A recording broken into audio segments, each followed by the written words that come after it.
আসসালামু আলাইকুম। Power point basic শেখা আজকে এই পর্বে আপনাদের সবাইকে স্বাগতম জানাচ্ছি। আমি মোহাম্মদ খুশির আলম। তো আজকে আমরা দেখব আপনার স্লাইডে কিভাবে আপনি বিভিন্ন ধরনের টেক্সট বক্স অ্যাড করবেন এবং ফন্টকে বিভিন্ন ধরনের স্টাইল করবেন। তো সেই জন্য আমি একটা ব্ল্যাঙ্ক প্রেজেন্টেশন নিচ্ছি, ব্ল্যাঙ্ক। তো তারপর ইনসার্টে যাব, ইনসার্টে যাওয়ার পর এখান থেকে টেক্সট বক্স, এই দেখেন এটা হচ্ছে আপনার মেনু বার, আর এটা হচ্ছে কুইক অ্যাক্সেস টুলবার, আর এটা হচ্ছে ফরম্যাটিং টুলবার। এই ফরম্যাটিং টুলবারে আপনি যে টেক্সট বক্স নামে অপশন পেয়ে যাবেন। তো এখানে আপনি যে পর্যন্ত টেক্সট চাচ্ছেন আপনি এভাবে মাউস দিয়ে ধরে ড্র্যাগ করে টেনে ছেড়ে দিবেন। তো এখানে আপনি আপনার টেক্সট লিখতে পারেন। ধরেন আমি লিখলাম লার্ন লাইভ বিডি টেকনোলজি। এখন এটাকে আমি সেন্টার অ্যালাইন করে নিব। তারপর এটাকে আচ্ছা, এখানে আরেকটা জিনিস দেখাই আমি। আমার এটা একবারে সুন্দর করে ডেকোরেশন করি। এটাকে প্রথমত লেফট অ্যালাইন করব, তারপর এই যে এটাকে একটা ফন্ট দিই আগে, এটাকে একটা ফন্ট দিই এরিয়াল ব্ল্যাক। তারপর এটাকে একটু বড় করে নিই। আচ্ছা, একটু বড় করে নিলাম। তারপর এই যে এই লেখাটাকে আমি এটাকে করব রাইট অ্যালাইন।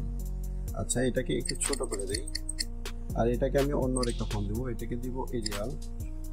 আচ্ছা, এখন এটাকে ধরেন আমি দিলাম একটা কালার দিলাম। আচ্ছা, আমার কালার ব্র্যান্ড কালার আছে। আমি টাইটেলের কালারটা হবে এই যে এটাকে কন্ট্রোল সি দিয়ে কপি করলাম। তো এখন দেখেন এখানে আমি কালার অ্যাড করবো। এখান থেকেও অ্যাড করতে পারি, আপনারা চাইলে এখান থেকেও অ্যাড করতে পারেন, কিন্তু আমি চাচ্ছি আমার নিজস্ব কাস্টম কালার ইউজ করতে। তো সেই জন্য এই যে এখানে আমি স্ট্যান্ডার্ড কালার পিকার আছে, এখান থেকে আপনার কাস্টমে দেবো। কাস্টমে দিয়ে এখানে এটা কন্ট্রোল ভি দিয়ে পেস্ট করে দিব। এখানে একটা হ্যাশ থাকবে, তো এন্টার চাপবো। এই দেখেন আমার কালার কিন্তু চলে আসছে। তারপরে আর কি আছে, সাবটাইটেল হবে এফএফএফ মানে সাদা। তো দেখাচ্ছি সাবটাইটেল, এটা হচ্ছে আমার সাবটাইটেল, এটা হবে এফএফএফ আমি এখান থেকেও নিতে পারি। তারপরে আমার এই এটা স্লাইডটার কালার হবে কোনটা, স্লাইডটার কালার হবে ব্যাকগ্রাউন্ড কালার হবে ডার্ক ব্লু। এই যেটা কন্ট্রোল সি, এটাকে এখানে এসে আমি মোর কালারিং কাস্টমস এখানে এটা পেস্ট করে দেব। তো তারপর এটাকে ওকে দেই, এই যে চলে আসে। তো এটা আমি চাইলে আরেকটু ডার্ক করতে পারি, তাহলে সুন্দর লাগবে। আর যদি এটা দেই আরো ডার্ক করতে পারি,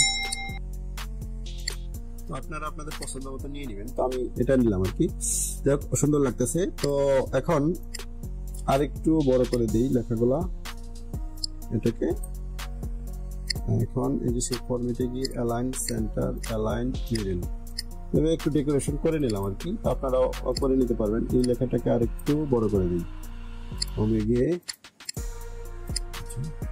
এটাকে দুইটাকে ইটালিক করে দিই, ইটালিক।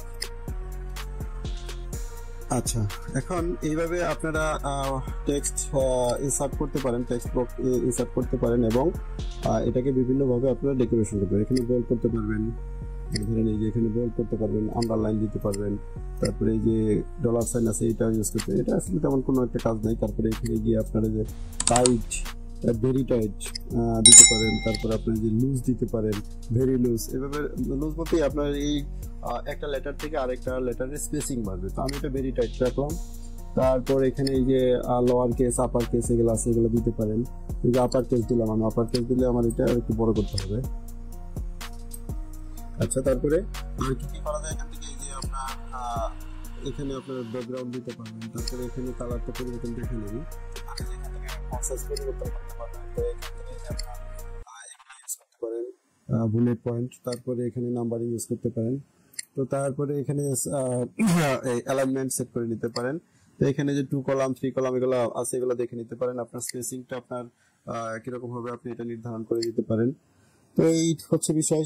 তারপরে এখান থেকে আপনি যে টেক্সট বক্সটা আছে, আপনি যে টেক্সট বক্সটা নিয়েছেন এটাকে আপনি এখান থেকে ইচ্ছা করলে শেপ ফিল দিতে পারেন। এই যে আপনি যদি এভাবে ফিল দেন, শেপ ফিল দিতে পারেন।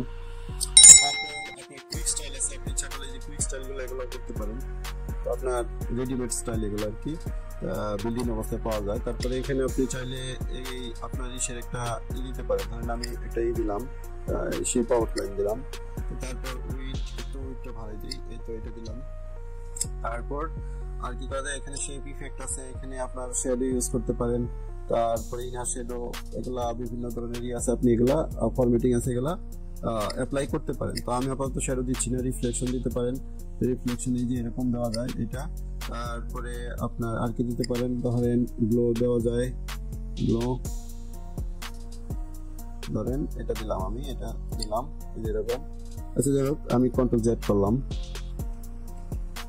তারপর আর কি করা যায়, এখান থেকে শেপ ইফেক্টে গিয়ে সফট ইজেস আছে, সফট ইজেস করা যায়, ভিজুয়াল ইফেক্ট দেওয়া যায়। ধরেন আমি যে এই লেখাটা চাচ্ছি একটা আউটলাইন দিতে, আউটলাইনে শেপ ফরম্যাটে যাবেন, শেপ ফরম্যাটে গিয়ে এখানে আপনি দেখে নেবেন এই যে এখানে টেক্সট আউটলাইন, এই যে টেক্সট আউটলাইন এটাই যাবেন। এটাই যাওয়ার পরে আপনি কোন ধরনের আউটলাইন চাচ্ছেন, ধরেন আমি এই যে হলুদ টাইপের একটা কিছু চাচ্ছি, তো এটা দিলাম। তারপরে এখান থেকে আপনি আউটলাইনের কি উইড বাড়াইতে কমাতে পারেন, ধরেন আমি একটু বাড়াই দিলাম, একটু 3 দিলাম। তো এভাবে আপনি আপনার লেখাকে বিভিন্ন ধরনের স্টাইল করতে পারেন। তো আজকের ভিডিও মূলত এটাই ছিল যে আমি দেখাবো স্লাইডে আপনার ফন্টকে বিভিন্নভাবে ডেকোরেশন করা যায়। তো এইভাবে আপনি আপনার ফন্টকে বিভিন্নভাবে ডেকোরেশন করে নিতে পারেন, ফরম্যাটিং করে নিতে পারেন। তো আজকের ভিডিও এই পর্যন্ত ছিল। আগামী ভিডিও দেখার আমন্ত্রণ জানিয়ে আজকের মতো এখানেই শেষ করছি। আল্লাহ হাফিজ।